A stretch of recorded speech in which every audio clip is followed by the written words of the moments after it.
Trigger warning. This video contains scenes depicting a woman sharing a harmless opinion that some fandomites might find disturbing. Viewer discretion is advised.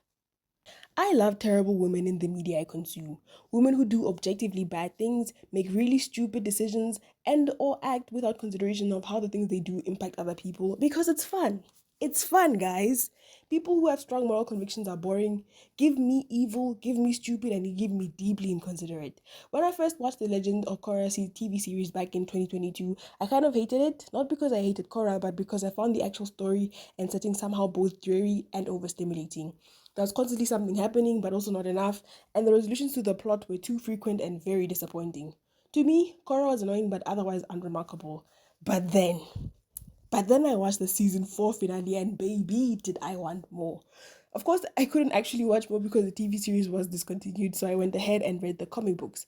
From there, I went from finding aspects of the plot marginally compelling to becoming enamored with Korra, that messy girl. Yeah.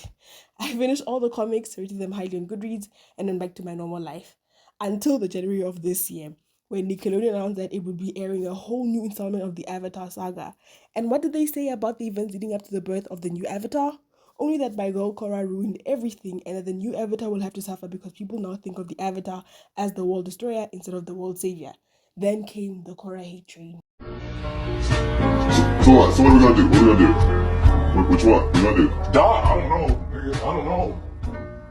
What ruined everything? The plot needed it, and her decisions, if you read the comics, made sense. This was the fact that a world where people hate the Avatar would be insanely interesting and kind of realistic, and would spark some interesting conversations about how we think of the world saviors in media and possibly in real life. No doubt, Just a Girl was used as a soundtrack for various short form videos glorifying the infantilization of women, almost exclusively conducted by women themselves, with girl dinner in her belly and girl math in her brain, or the empty cavern that's supposed to house that greyish pink mass. According to some experts, the girl influencers only wear their brains on Wednesdays because that's when they wear pink. Girl talk seeped into basically every crevice of girl internet. The message of the song was lost on people partaking in this trend because they either didn't listen to the rest of the song or just couldn't comprehend the rest of the lyrics because they listened to the song on a day other than Wednesday. So I'm gonna just read the rest of the lyrics for context. Take this pink ribbon off my eyes, I'm exposed and it's no big surprise. Don't you think I know exactly where I stand? This world is forcing me to hold your hand. Cause I'm just a girl, oh little old me. Well, don't let me out of your sight. Oh, I'm just a girl, all pretty and petite, so don't let me have any rights. I'm just a girl in the world. That's all that you let me be. Or I'm just a girl living in captivity. Your rule of thumb makes me worrisome. Or I'm just a girl, what's my destiny? What I've succumbed to is making me numb. Or I'm just a girl, my apologies. What I've become is too burdensome. Or I'm just a girl liking me. Tweedledee, tweedledum. There's no comparison. The Power is a 2023 series based on a book of the same name by Naomi Alderman.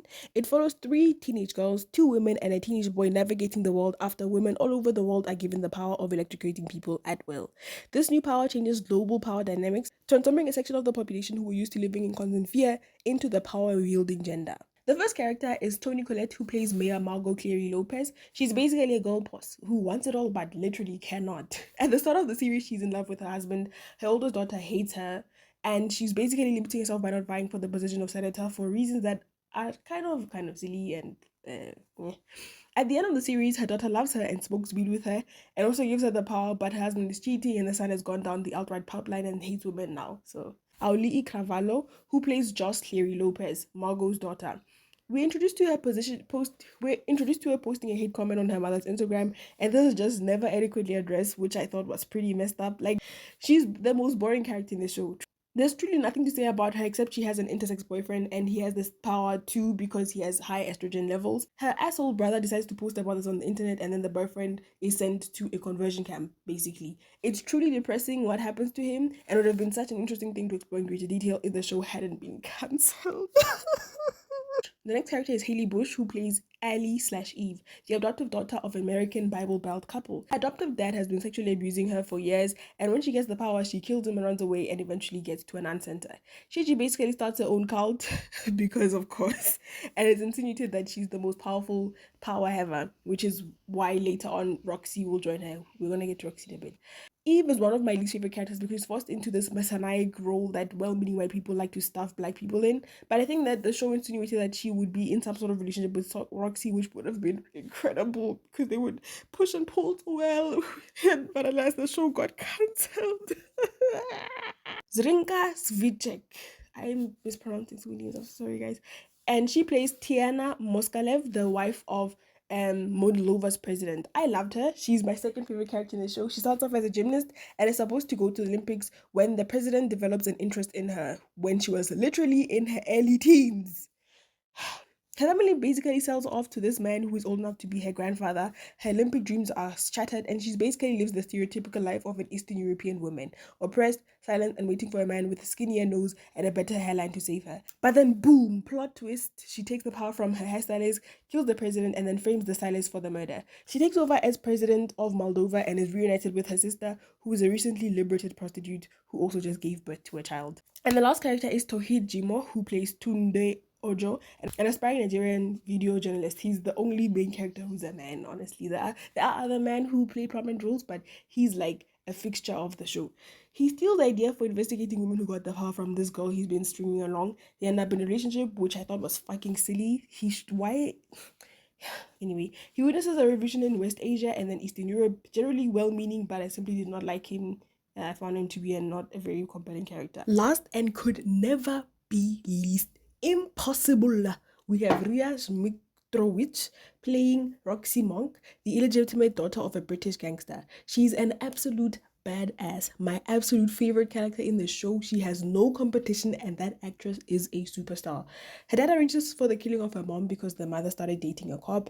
Roxy only finds out about this towards the end of the series, and she's absolutely crushed. She has the most legendary crush out ever and screams in her father's face. She kills the people who killed her mom, but also gets her half brother accidentally killed. At the end of the series, she decides to inspect Eve's cult, and we would have. The show was cancelled. Sorry. The show was cancelled after just one season because we live in an evil world that is run by men. I'm kidding, but not that much. There was so much to work with in the show, and now we will never get it, which literally sucks.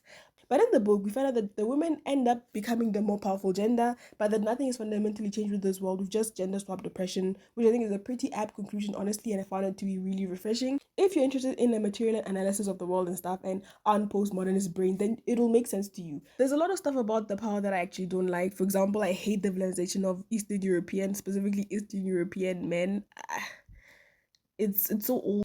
And I found the oppressed Muslim woman trope trite. At least the show itself acknowledged that that sort of characterization is tired and damaging, and kind of acknowledged that and said, okay, maybe we are not that on the nose.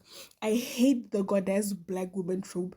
Topic for another day. I'm gonna make a video about this because I watched Vox Machina recently after avoiding it for years, and there was something in that show that I fucking hated, and I noticed it happening all the time, and I will make a video about this. Let me stop ranting and get back to the topic. And overall, the politics of the show were a bit underwhelming for me. But in spite of these qualms that I have, I found it to be a really, really, really well done show overall. And it had so much potential. By and large, the women were portrayed very, very well and were treated like full human beings. Keeping all of this in mind, I don't think it's a coincidence that women were at the forefront of the writing and direction of Power. The Power had an all-women writers' room featuring women from various walks of life. The source material was written by a woman. And if I'm not mistaken, all the directors were women, from production to set design and camera work, and the people portrayed in front of the camera, and everything in between. There were women and women and women. Now, I'm not saying that a piece of art about women that's created by women is guaranteed to be good, and I'm also not saying that men can't write compelling stories about women. I'm just saying that the Power, for all its fault, managed to portray women who do objectively terrible things very well. And The Legend of Korra, which really fumbled in its depiction of its teen girl protagonist, was directed exclusively by men, almost all of whom were white. Another thing of note is the fact that the Avatar fan base is overwhelmingly white and male as well, which means that whether or not the audience are willing to admit it, they have certain biases against this brown-skinned character who is very clearly a difficult person. Although Korra is not black, she's supposed to be modeled on Inuit people or darker-skinned Asians, if I'm not mistaken. It is possible to argue that certain subconscious biases I'd play in the very uncharitable discussions on Korra as a character. I'll be the first to say that the writing on the show is exceptionally lackluster. There are strong points here and there, but it is ultimately terrible. And I don't think it's Korra's fault. So, in short, what I'm basically saying is that Korra is a victim of white men writing and probably missing certain issues because they don't understand the experiences that Korra would have as either this Inuit young lady or as this darker skinned Asian. We can obviously contrast Korra's characterization with Katara, where Katara is also a darker skinned Asian slash Inuit person, but because she is not soft spoken but is more agreeable, people are more likely to be more responsive towards her or accept her as a person. But Korra, because she's clearly difficult, she's brash, she's aggressive, she's very clearly masculine in structure, that people are more likely to be uncharitable when interacting with her as a character as opposed to Katara, this more skinny and traditionally feminine girl. Korra is abrasive and difficult and selfish and is highly traumatized, had her powers taken away from her, and almost witnessed the genocide of her own people. I don't think that it makes sense to hold her to this sort of standard where she's supposed to act saintly when that is just simply not her character. So I think that it's so interesting to see women like this depicted on media and to not always see these saintly figures who don't necessarily reflect the people we interact with or even how we behave ourselves. I won't even waste my time elaborating. Korra shenanigans are just great for storytelling, for plot. She's phenomenal. Terrible woman. I don't know why I spoke like that. Terrible women make the world go round, and ever since Korra stepped on the stage, we've been going at 3 times speed, my guys. I'm excited to watch the new spin-off series. It's gonna be fun and interesting because Korra fumbled. She made an oopsie. And it wasn't actually an oopsie if you read the comics. Because she made a quote-unquote oopsie, we are all going to watch, but it's hopefully going to be a really great show. I dropped my steak on a plate full of chips. I got to eat my buttery lobster for free. Everyone, pity me. At the start of the show, I made a reference to No Doubt's Just a Girl, and I spoke about how the song is actually a critique of how we treat women when they misbehave or they do what is not expected of them. In the course of this video, I hope I have revealed how much of the vitriol directed at women like Korra in media is based on the fact that there are women who don't want to be treated like a Tweedledee Tweedledum, who refuse to hold men's hands, and who do what they want in order to obtain and utilize their rights. Hopefully, now that I've made this video, people will turn their attention to the actual bad guys in the story, white men, and leave Korra the hell alone.